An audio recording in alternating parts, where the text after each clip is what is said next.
Hi everybody, my name is Jeffrey Allen Ford. I belong to 16 different high IQ societies, including Mensa.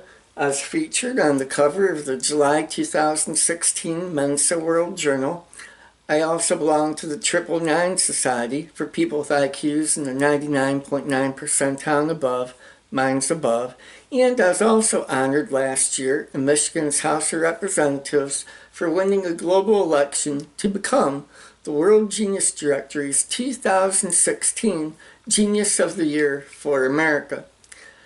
I was just wondering, have you ever thought to yourself, why is it that so many of the smartest people that you know will cling to ideas and thoughts and beliefs that obviously are so incredibly wrong?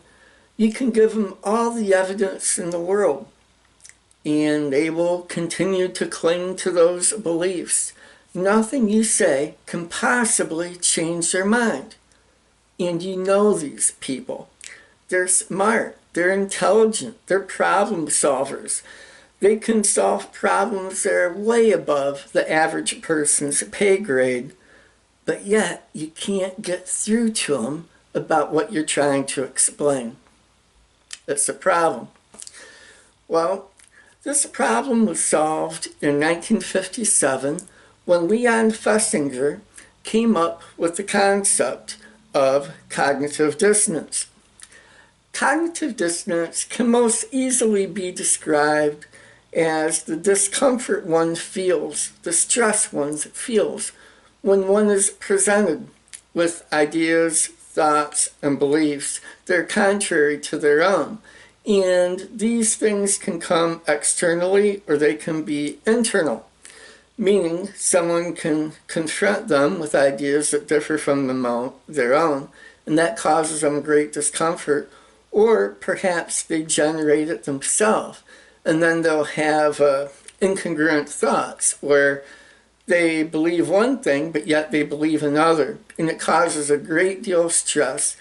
And people will go through mental gymnastics like you would not believe in order to get rid of cognitive dissonance because it's uncomfortable. And you've had to have seen this in your life with people. For example, let's talk about people on a political spectrum, okay? Now, people don't just usually say, I vote Republican or I vote Democratic.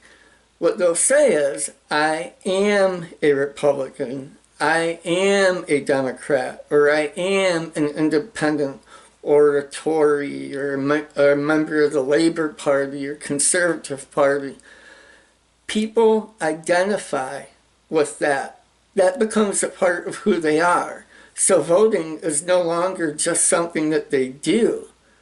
It's a true expression for who they believe they are. And when you talk to them about their political beliefs and you challenge those beliefs, they don't feel like you're challenging their thoughts or their beliefs. They feel that you're challenging them personally because you're not just talking to them, okay? You're not just talking to them about a fact or a belief. They feel subconsciously or consciously that you're talking about them. And it can cause some pretty hurt feelings at times. Another example of this would be the subject of religion. Two things people often say you shouldn't talk to people about: politics or religion.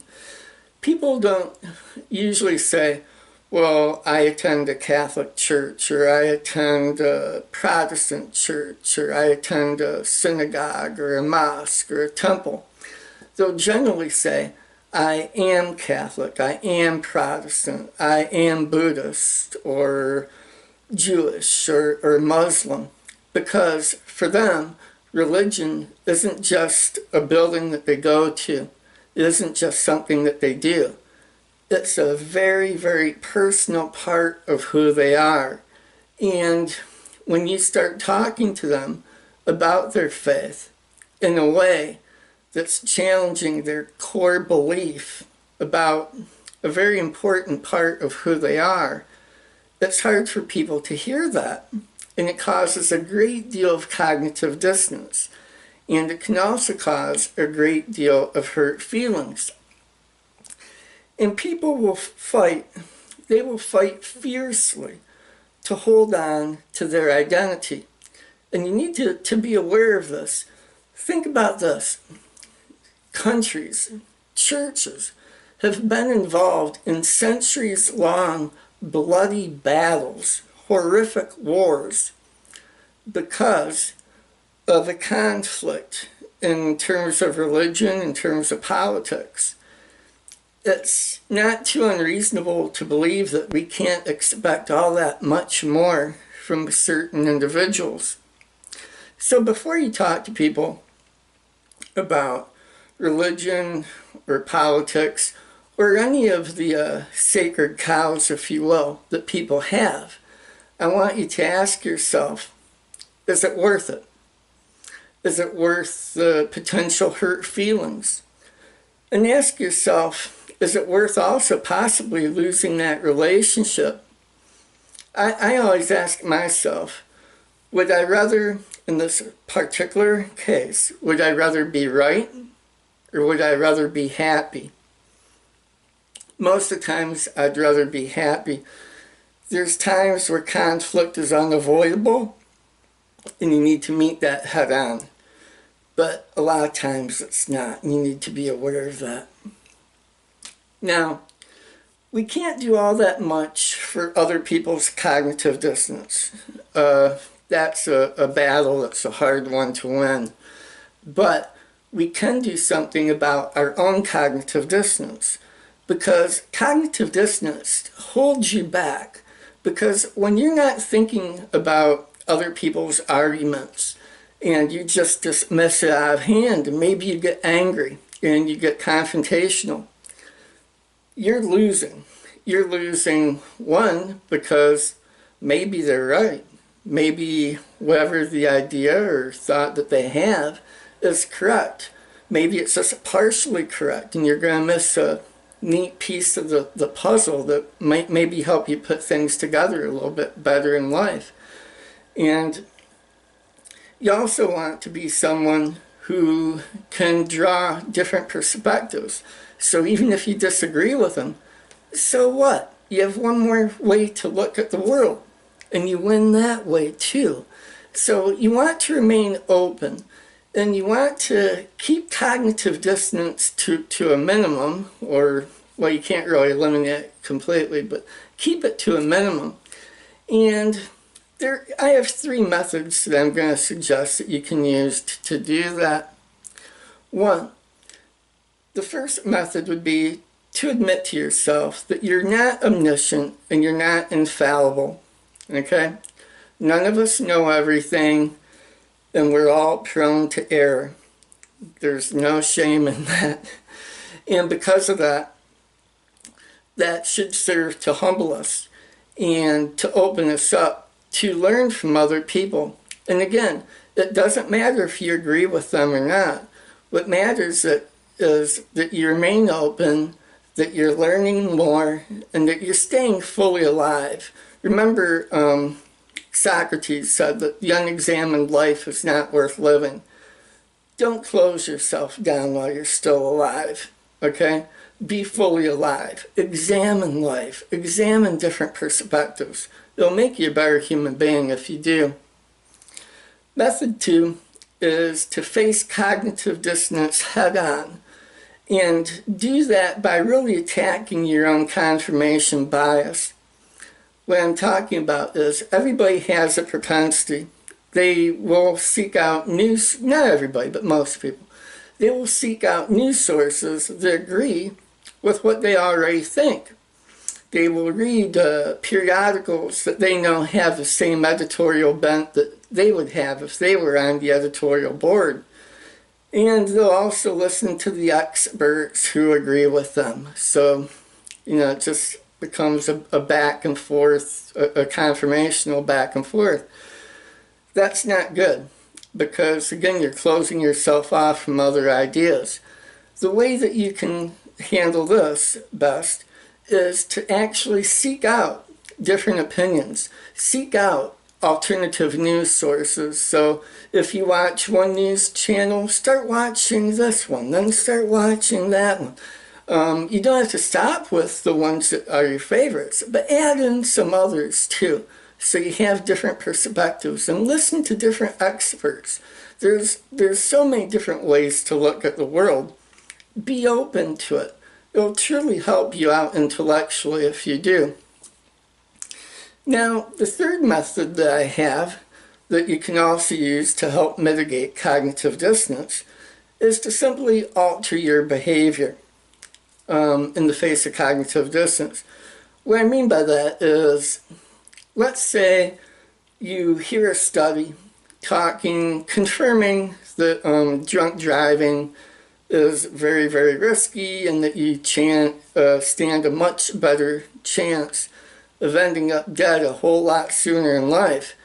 And for some reason, you just haven't really taken that to heart. You've driven drunk so many times, and you've gotten away with it 100% of the time. And the proof of that is you're still alive watching this video right now. However, for whatever reason, maybe the reality of the situation, that study shook you up, and it's causing dissonance, discomfort, and stress inside of you. What can you do about that? Well, you can alter your behavior and not drink and drive, which I would highly recommend that you stop doing. Now, if you do that, if you make that choice, okay, as soon as you make that choice, you'll feel a lessening of the dissonance. And as you live out that choice, and that just becomes who you are, the person who no longer drinks and drives, maybe you get designated drivers, maybe you seek help for a drinking problem. By the way, if anybody needs to seek help for a drinking problem, I encourage you to do this. I've known many people in my life that I've met who've had drinking problems, serious drinking problems, where other people have given up on them. And sometimes they've given up on themselves, but they kept going back for help and going back. And then one day it just takes hold. And for a lot of people, it's a battle that lasts a lifetime, because they'll be an alcoholic for life. That's the way that they view it, and that's probably their reality. And so they keep getting the help they need. They keep getting the help they need. If that's the case, I hope that you'll do that too, because you're worth it. You truly are.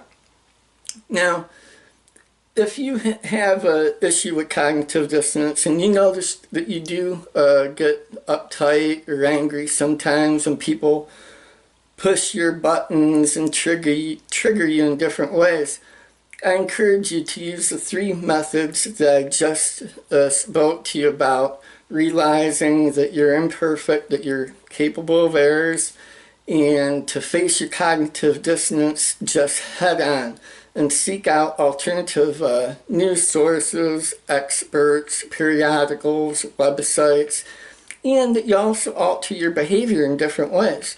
If you do that, you'll find that cognitive dissonance will play a much smaller part in your life.